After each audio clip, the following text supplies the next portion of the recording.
والصلاة والسلام علی سید الانبیاء والمرسلین اللہم صلی علی سیدنا و مولانا محمد وعلی آلہ واصحابہ مبارک وسلم وصلی علیہ۔ دنیا کے تمام دیکھنے والوں، تمام چاہنے والوں، تمام پیار کرنے والوں کو، اور جہاں جہاں تک اس وقت میری آواز کو سنا اور مجھے دیکھا جا رہا ہے، جنید اقبال کی جانب سے انتہائی محبت کے ساتھ السلام علیکم۔ ایک بار پھر ناظرین، پر نور صبح میں صبح نور کے ساتھ میں آپ کو خوش آمدید کہتا ہوں، اور آئیے چلتے ہیں حضرت ابو انیس محمد برکت علی علیہ رحمہ کی تالیف اسماء النبی کریم صلی اللہ علیہ وآلہ وسلم سے رسول اللہ صلی اللہ علیہ وآلہ وسلم کا ایک اسم مبارک پڑھنے اور سننے کی سعادت حاصل کرتے ہیں۔ سیدنا امام العاشقین صلی اللہ علیہ وآلہ وسلم، ہمارے سردار عاشقوں کے امام، درود و سلام بھیجے اللہ آپ صلی اللہ علیہ وآلہ وسلم پر، آپ صلی اللہ علیہ وآلہ وسلم کے آل پاک اور صحابہ کرام رضوان اللہ تعالیٰ علیہم اجمعین پر۔ حضرت عبداللہ ابن عباس رضی اللہ تعالیٰ عنہما سے روایت کہ جب یہ آیت قُلْ لَا أَسْأَلُكُمْ عَلَيْهِ أَجْرًا إِلَّا الْمَوَدَّةَ فِي الْقُرْبَى نازل ہوئی تو صحابہ کرام رضوان اللہ تعالیٰ علیہم اجمعین نے بارگاہ نبوی صلی اللہ علیہ وآلہ وسلم نے عرض کی کہ یا رسول اللہ صلی اللہ علیہ وآلہ وسلم، آپ کی قرابت کون ہیں جن کی محبت ہم پر واجب ہے؟ آپ صلی اللہ علیہ وآلہ وسلم نے فرمایا علی،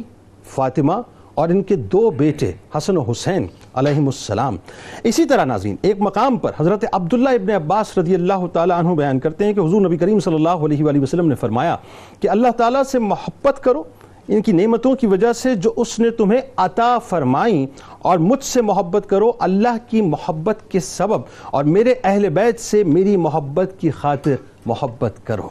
آپ سمجھ گئے ناظرین کہ آج بنیادی طور پر ہم کس موضوع پہ بات کرنے والے ہیں۔ کیلنڈر اٹھائیے صاحب اور اس پر نگاہ ڈالیے کہ آج 28 رجب المرجب ہے، اور ناظرین آج سے بہت صدیوں پہلے ایک مرتبہ 28 رجب المرجب آئی تھی۔ ایک ایسی 28 رجب المرجب ناظرین کہ جب اس کا سورج طلوع ہوا تھا تو وہ سورج بہت سے سوال لے کر آیا تھا، جواب نہیں تھے اس کے پاس، بس سوال ہی سوال تھے۔ سوال یہ تھا کہ ایک نورانی قافلہ جو تقریباً 82-84 نفوس قدسیہ پر مبنی تھا، ایک ایسا قافلہ جو نور کا قافلہ تھا ناظرین، اسے مدینہ چھوڑنا پڑا۔ روایات کے مطابق ناظرین آج کے دن امام علی مقام امام حسین علیہ السلام کو تقریباً 82 نفوس قدسیہ تقریباً کے ساتھ مدینہ کی سرزمین کو ہمیشہ کے لیے چھوڑ دینا پڑا، کیونکہ یزید تخت نشین ہو چکا ہے، اور اس نے خط بھیج کر مدینہ کے گورنر ولید بن عتبہ کو واضح طور پر یہ حکم دے دیا ہے کہ حسین ابن علی، عبد الرحمن بن ابو بکر، عبداللہ بن عمر اور عبداللہ ابن زبیر رضوان اللہ تعالیٰ علیہم اجمعین سے جلد از جلد بیعت لو، اور اگر ان میں سے کوئی بھی بیعت کا انکاری ہو تو اس کا سر کاٹ کے میرے پاس بھیج دو۔ یہ واضح انسٹرکشنز تھے ناظرین یزید کی طرف سے ولید بن عتبہ کو۔ دارالامارہ جسے ظاہر ہے گورنر ہاؤس کہتے ہیں ناظرین، اس میں امام علی مقام امام حسین علیہ السلام کو ولید بن عتبہ نے بلوا کر یزید کا پیغام بیعت دے دیا ہے۔ ذہن میں رہے اسی وقت مروان بن حکم بھی وہاں موجود ہے، وہ آپ علیہ السلام کی شان میں گستاخی بھی کر چکا ہے معاذ اللہ۔ ناظرین کرام، یہی وہ موقع تھا جہاں صرف اشارہ فرمانے کی دیر تھی کہ پورا کا پورا مدینہ، بلکہ میں یہ کہوں کہ مدینہ کے اطراف کے جتنے بھی علاقے ہیں وہ امٹ کر آ جاتا اور امام علی مقام امام حسین علیہ السلام پر اپنا سب کچھ نچھاور کرنے کو تیار ہو جاتا، مگر آپ نے سوچا کہ میرے حامیوں اور حکومت کے درمیان کہیں ایک مسلح جنگ کی فضا پیدا نہ ہو جائے اور خون خرابے کی نوبت نہ ہو جائے، اور میرے نانا جان کا وہ پاک مدینہ جسے آپ علیہ السلام نے حرم پاک قرار دیا ہے، وہ مقدس سرزمین میرے خون سے رنگین نہ ہو جائے۔ لہٰذا حالات کی نزاکت کو دیکھتے ہوئے امام علی مقام امام حسین علیہ السلام نے اپنا آخری سلام پیش کرنے کو ترجیح دی ناظرین، اور مدینے کو چھوڑنے کو ترجیح دی، یعنی اپنے نانا جان سرکار دو جہاں صلی اللہ علیہ وآلہ وسلم، اپنی والدہ سیدۃ النساء العالمین حضرت فاطمہ الزہرا سلام اللہ علیہا، اپنے بھائی اور جنتی نوجوانوں کے سردار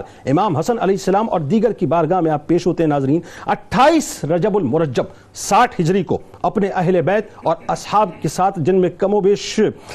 اللہ اکبر 19 دن کے حضرت علی اصغر علیہ السلام بھی موجود ہیں ناظرین، آپ مدینے سے مکے کی طرف کوچ کر جاتے ہیں۔ اس دردناک، کربناک، اذیتناک اور المناک قیامت صغریٰ کو بیان کرتے ہوئے ناظرین میں اگر یہ کہوں تو غلط نہیں ہوگا کہ کلیجہ منہ کو آتا ہے، الفاظ کانپنے لگتے ہیں، شعور و عقل کے سارے چراغ مکمل طور پہ بجھ جاتے ہیں، اور زبان جو ہے وہ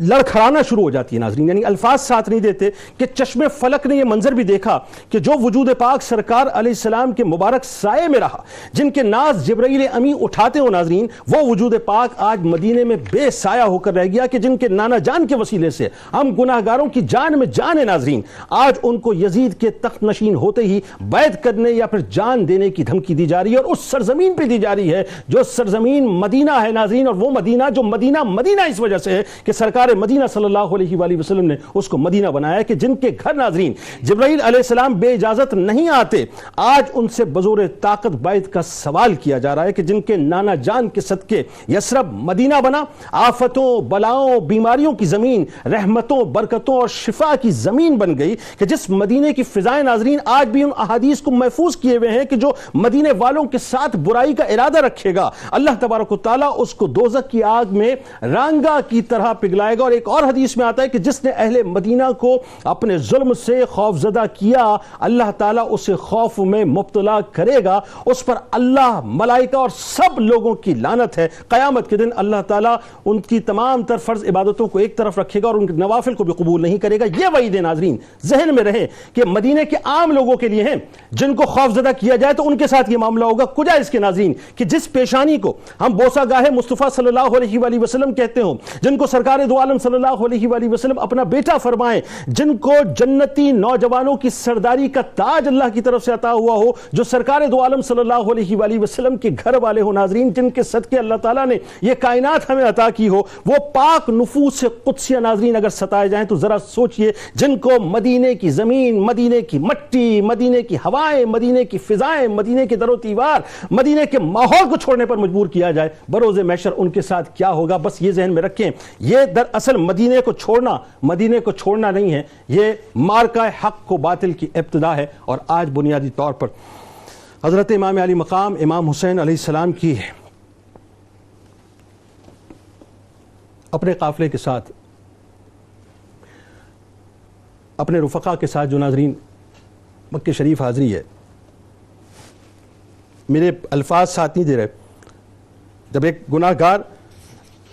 مدینہ چھوڑتا ہے تو وہ یہ کہتا ہے کہ ہم مدینے سے اللہ کیوں آ گئے، قلب حیراں کی تسکین وہی رہ گئی، دل وہی رہ گیا، جان وہی رہ گئی، ہم اسی در پہ اپنی جبیں رہ گئی، جس جگہ سجدہ ریزی کی لذت ملی، جس جگہ ہر قدم ان کی رحمت ملی، جس جگہ نور رہتا ہے شام و سحر، وہ فلک رہ گیا، وہ زمین رہ گئی ناظرین۔ یہ ہم گناہ گاروں کا عالم ہے۔ ذرا سوچئے کہ نواسہ رسول صلی اللہ علیہ وآلہ وسلم نے جو آخری حاضری اپنے نانا جان کے دربار میں دی ہوگی، کیسی حاضری ہوگی ناظرین۔ اللہ اکبر۔ ابتدا کرتے ہیں، ہمارے ساتھ اس وقت 3 شخصیات موجود ہیں۔ پہلی شخصیت مجھ سے گفتگو نہیں ہو پا رہی ناظرین، اسسٹنٹ پروفیسر ہے department of Islamic learning university of Karachi, محترم جناب ڈاکٹر عمیر محمود صدیقی صاحب۔ دوسری شخصیت ہے ممتاز عالم دین ڈاکٹر سید وقاص ہاشمی صاحب، اور تیسری شخصیت ہے ممتاز عالم دین محترم جناب مفتی اعجاز بشیر صاحب۔ تینوں کو میں خوش آمدید کہتا ہوں۔ السلام علیکم۔ میں مفتی صاحب، میرے الفاظ اب ساتھ نہیں دے رہے، ایک بہت بڑی آزمائش کی ابتدا ہے مدینے سے رخصت ہونا، لیکن اس سے پہلے ہوا ایسا کیا ہو گیا؟ جن کو فضا جانے، جن کو ہوا جانے، جن کو زمین جانے، جن کو آسمان جانے، جن کو عرش جانے، جن کو فرش جانے، نہ جانے تو یزیدی نہ جانے،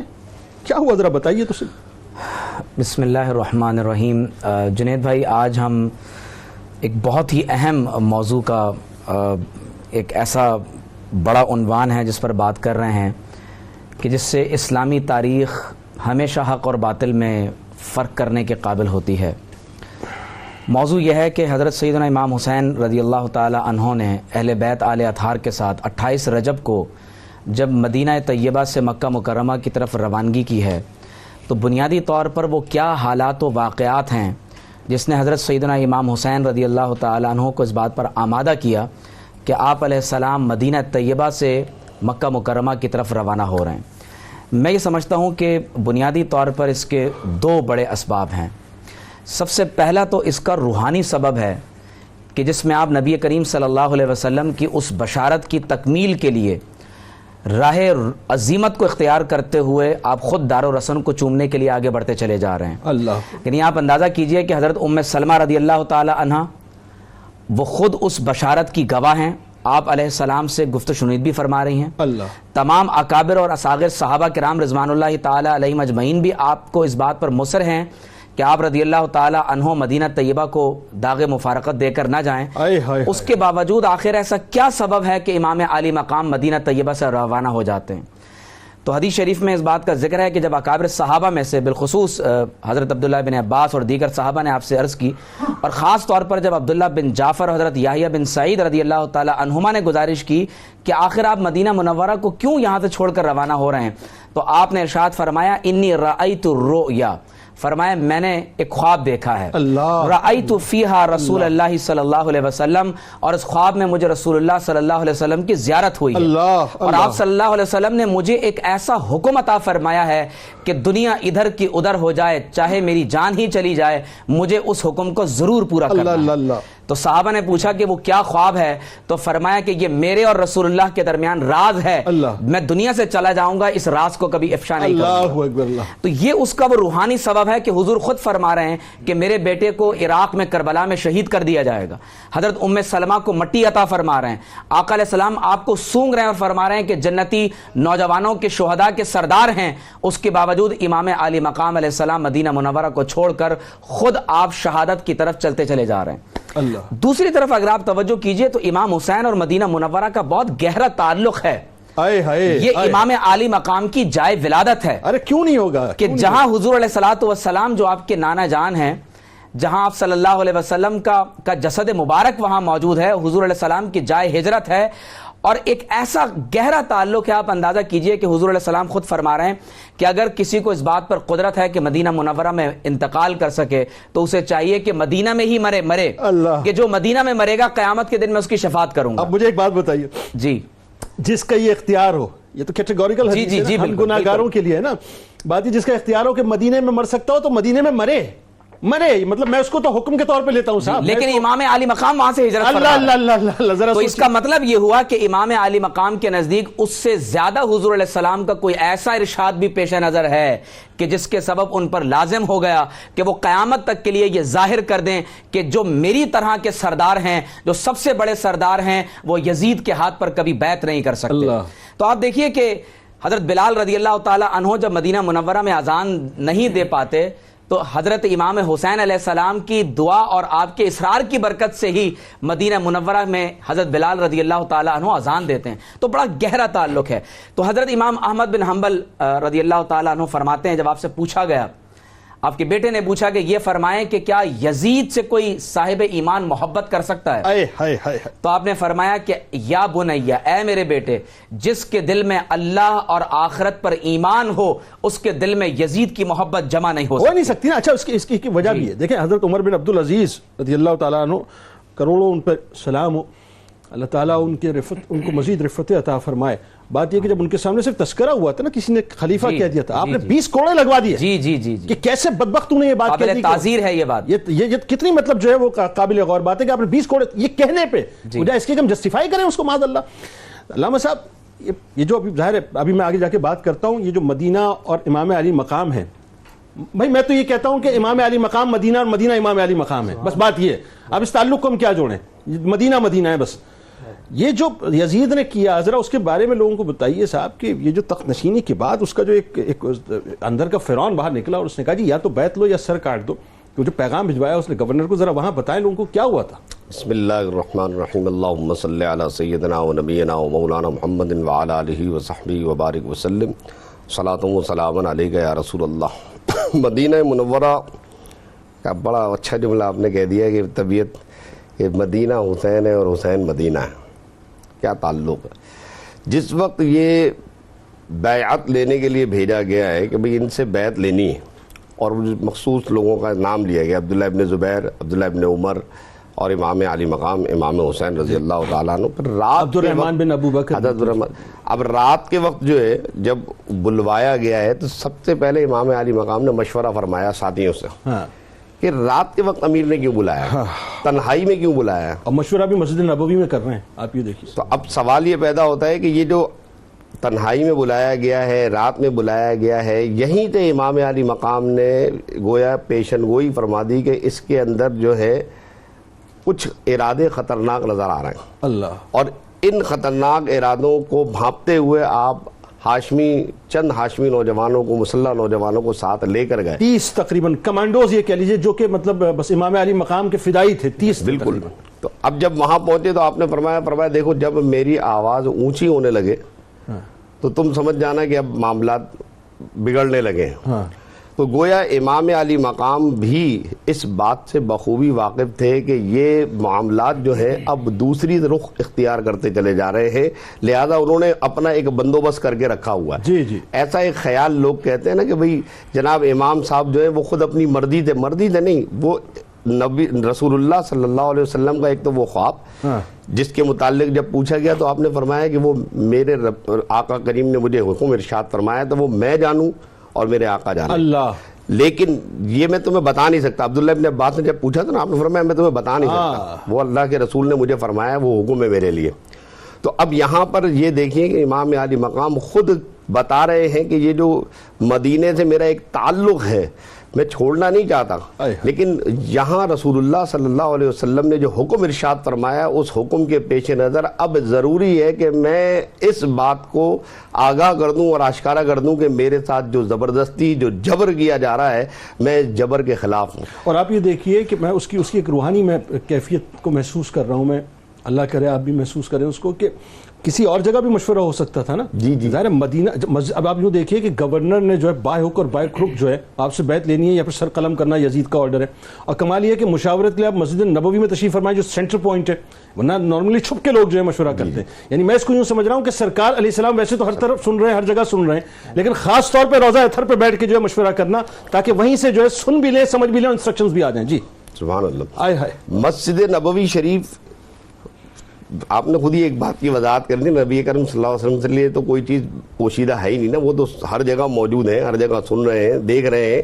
لیکن خاص طور پر اس مشورے کے لیے یہاں پر بلایا جانا اور پھر اس بات کے لیے تاکید کرنا اور زور دینا، اور پھر اس کے بعد اس موقع کے اوپر یہ کہنا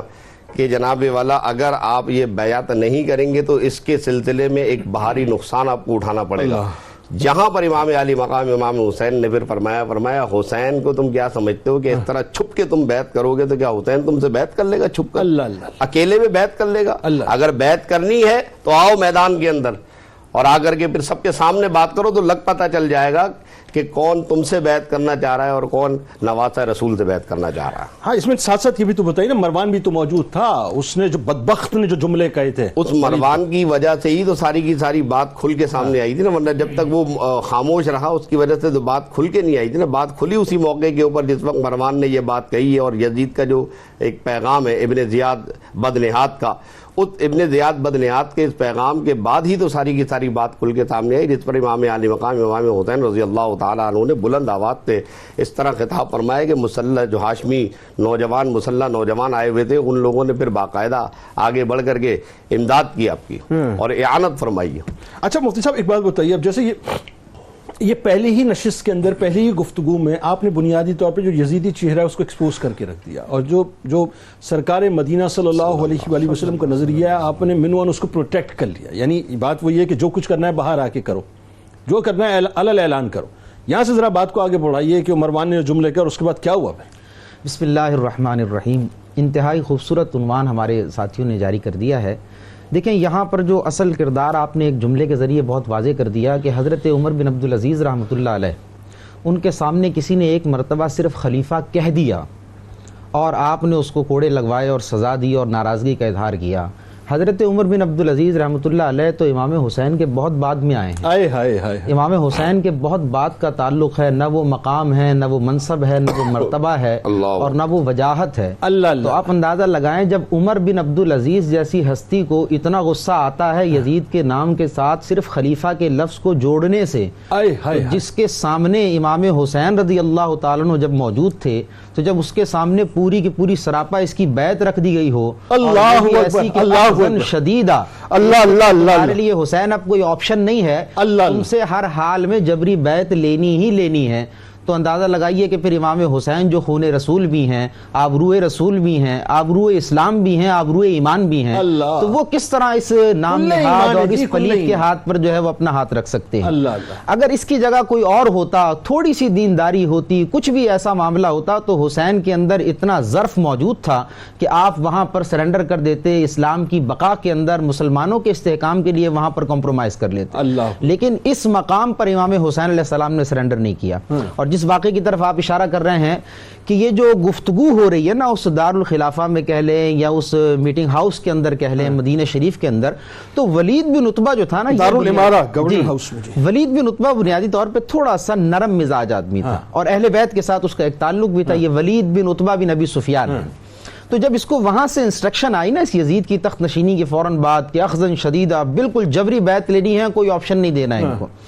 تو اس نے جو ہے کیا کیا کہ یہ پریشان ہو گیا کہ امام حسین کا نام اندر آ رہا ہے، اکابر صحابہ عبداللہ بن عمر اور باقی صحابہ کا آپ نے ذکر کیا ہے، یہ وہ ہیں جو ستون ہیں مدینے کے اندر علم و فن کے، اور حسب اور نسب کے اعتبار سے خلفاء کے بیٹے ہیں، صاحبزادے ہیں اور بڑی وجیح شخصیات ہیں۔ تو اس نے کیا کیا، انہوں نے مروان کو بلا لیا کیونکہ یہ بڑا زیرک آدمی تھا اور اب ایک اس کا پولیٹیکل کردار رہ چکا تھا۔ تو جب مروان کو بلایا اور اس کے سامنے یہ کہا تو اس نے کہا کہ دیکھو اس کے اندر وہ وفات والی بات کا ذکر مت کرنا، بلکہ ان کے سامنے سیدھی سیدھی بیعت رکھ دینا اور ان کے کوئی آپشن نہ دینا۔ تو القصہ مختصر، جب یہ سارے واقعے کے بعد امام حسین وہاں آتے ہیں اور آپ یہ ساری بات کر کے واپس پلٹتے ہیں، تو اس وقت یہ شرارتی مروان وہاں پر کہتا ہے کہ اے ولید، آج موقع ہے، حسین کی گردن اڑا دو۔ اللہ اکبر! اگر آج یہ یہاں سے پلٹ گئے تو دوبارہ یہ تمہارے ہاتھ نہیں آئیں گے۔ اللہ اکبر! یعنی یہ اس نے اس وقت بھی خباثت کے بیج بوئے، اس سے پہلے بھی تاریخ میں یہ بو چکا ہے، کئی جنگیں اس کی وجہ سے لڑی گئیں، کئی مسائل اس کی وجہ سے ہوئے۔ یہاں پر بھی دیکھیں کہ حاکم جو ہے مدینے کا، وہ سافٹ کارنر دے رہا ہے، گفت و شنید کر رہا ہے، بات چیت کر رہا ہے، ڈائلاگ کر رہا ہے، اور مروان کہہ رہا ہے کہ ان کی گردن مار دو، اور کن کی مارو اور کہاں مارو، وہ مدینہ المنورہ میں، نواسہ رسول کی۔ یعنی حرمتوں کا خیال نہیں ہے، نہ مدینے کی حرمت کا خیال ہے، نہ مدینے والے کی حرمت کا خیال۔ اللہ اکبر! یعنی مروان کا جو مزاج تھا، جو اس کا مائنڈ سیٹ تھا، وہ یہ تھا کہ کسی بھی طرح بس اثر و رسوخ حاصل کر لو، خوشامد کر لو، جتنے زیادہ ترقی کے زینے چڑھنے چاہتے ہو وہ چڑھ لو۔ تو امام حسین علیہ السلام کے سامنے جب یہ پیغام رکھا گیا تو ظاہری بات ہے اس پر امام حسین جیسی شخصیت، جب عمر بن عبدالعزیز کمپرومائز نہیں کر سکتے ایک خلیفہ کے نام سننے پر، تو امام حسین کس طرح اس کو قبول کرنے لگے؟ تو لہذا امام حسین نے ایک تدبیر فرمائی اور اس وقت وہاں سے چلے گئے، کیونکہ اس کے پیچھے وہی ایک پس منظر ہے کہ امام حسین علیہ السلام یہ نہیں چاہتے تھے کہ ان کا خون مبارک یا کسی بھی اعتبار سے، خون تو بہت بڑی بات ہے، تلوار بھی مدینہ الرسول میں چلے، اور اس کا سبب کسی اعتبار سے امام حسین علیہ السلام۔ اس کے بعد کیا ہوا؟ یعنی یہ منع ہو گیا اور آپ ایک ٹائم بائی کر کے آپ آ گئے تھے، اس کے بعد کیا ہوا ذرا لوگوں کو بتائیے۔ دیکھیے، میں اس میں تھوڑا سا اور پیچھے سے اس واقعے کو میں لینا چاہوں گا کہ آخر اس کا بنیادی سبب کیا ہے۔ جس طرح میں نے کہا کہ ایک تو اس کا روحانی سبب ہے کہ آقا علیہ الصلوۃ والسلام کی زیارت آپ کو خواب میں ہوئی، دوسرا جو اس کا ایک سیاسی پس منظر ہے، جس تناظر میں امام حسین علیہ السلام نے باقاعدہ مدینہ منورہ سے خروج کیا ہے اپنے تمام اہل بیت کے ساتھ۔ تو آپ دیکھیے کہ یزید نے جس طرح سے اپنے کفر اور اپنی گمراہی کا واضح طور پر اعلان کرنا شروع کر دیا، اس کا نتیجہ یہ نکلا ہے کہ جب امام علی مقام تک یہ پیغام پہنچا ہے کہ نعوذ باللہ من ذالک جبراً آپ علیہ السلام سے بیعت لیے جانے کا ارادہ ہو گیا ہے، تو اس وقت امام علیہ السلام کے سامنے صرف دو رستے ہیں، یا تو رخصت پر عمل کریں یا عزیمت پر عمل پیرا ہو جائیں۔ اچھا، کئی صحابہ نے رخصت پر عمل رخصت پر عمل کیا۔ اب آپ دیکھیے کہ امام علی مقام کے سامنے حضور علیہ السلام کا یہ فرمان بھی ہے کہ افضل الجہاد من قال کلمت الحق عند سلطان جائر، جو ظالم سلطان کے سامنے کھڑا ہو جائے، ڈٹ جائے اور حق کی پہچان بن جائے، اسے امام حسین کہتے ہیں۔ پھر آپ صلی اللہ علیہ وسلم کا فرمان ہے کہ من رأى منکم منکرا فلیغیرہ بیدہ۔ اب امام علی مقام ایمان کے نعوذ باللہ من ذالک آخری درجے پر نہیں تھے کہ وہ دل میں برا جانیں یا اپنی اس سے آگے بڑھ کر زبان سے منع کریں، آپ امام حسین ہیں، حضور علیہ السلام کا خون ہے، آپ نے آگے بڑھ کر اپنے دست مبارک سے اس گمراہی کو روکنے کا ارادہ کیا۔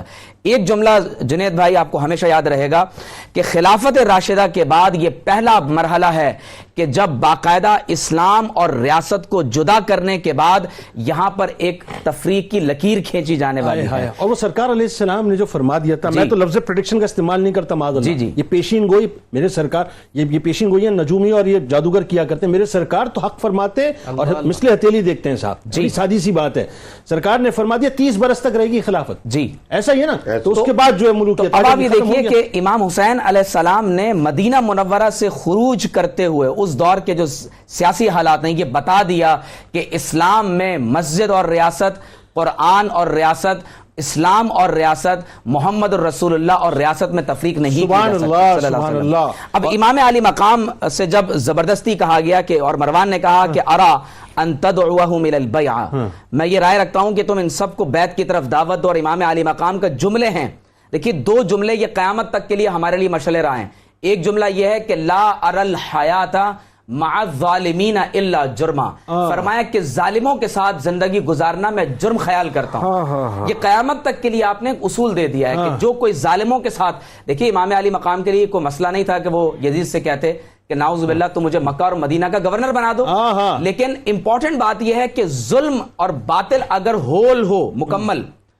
اور اس میں حق ایک پارٹ کے طور پر, ایک جز کے طور پر لگ جائے تو وہ نعوذ باللہ من ذالک کل کو, اس باطل کو جواز فراہم کرتا ہے. امام علی مقام نے اس باطل ریاست کے تحت ایک جز کو حاصل کرنے کو ترجیح نہیں دی کہ ایک ریاست, ایک قصبہ, ایک صوبے کی گورنری مل جائے. آپ نے فرمایا کہ میں ظالموں کے ساتھ زندگی گزارنے کو حرام اور ناجائز اور جرم تصور کرتا ہوں, اور فرمایا کہ ان مثلی لا یبایع سرا, فرمایا کہ میری جیسی ذات اقدس رکھنے والا کبھی بھی سرن کسی کے ہاتھ پر بیعت نہیں کر سکتا. اب اس کے بعد جب امام حسین علیہ السلام کے سامنے یہ بات طے ہو گئی ہے کہ اب آپ رضی اللہ تعالی عنہ کو جبرن یا تو بیعت کرنی ہے یا شہادت کا رستہ ہے, تو پھر آپ حضور علیہ السلام کے دربار مبارک میں حاضر ہو جائیں. اب یہاں پہ ذرا بات روکیے, یہ دربار مصطفیٰ صلی اللہ علیہ وآلہ وسلم کی جو بات ہے ناظرین, کلیجہ منہ کو آتا ہے. لیکن ایک بات مفتی صاحب بہت اہم کر گئے روا روی میں, اور میں آج اس موضوع پہ بات کروں گا. آئیے پہلے دربار مصطفیٰ صلی اللہ علیہ وآلہ وسلم.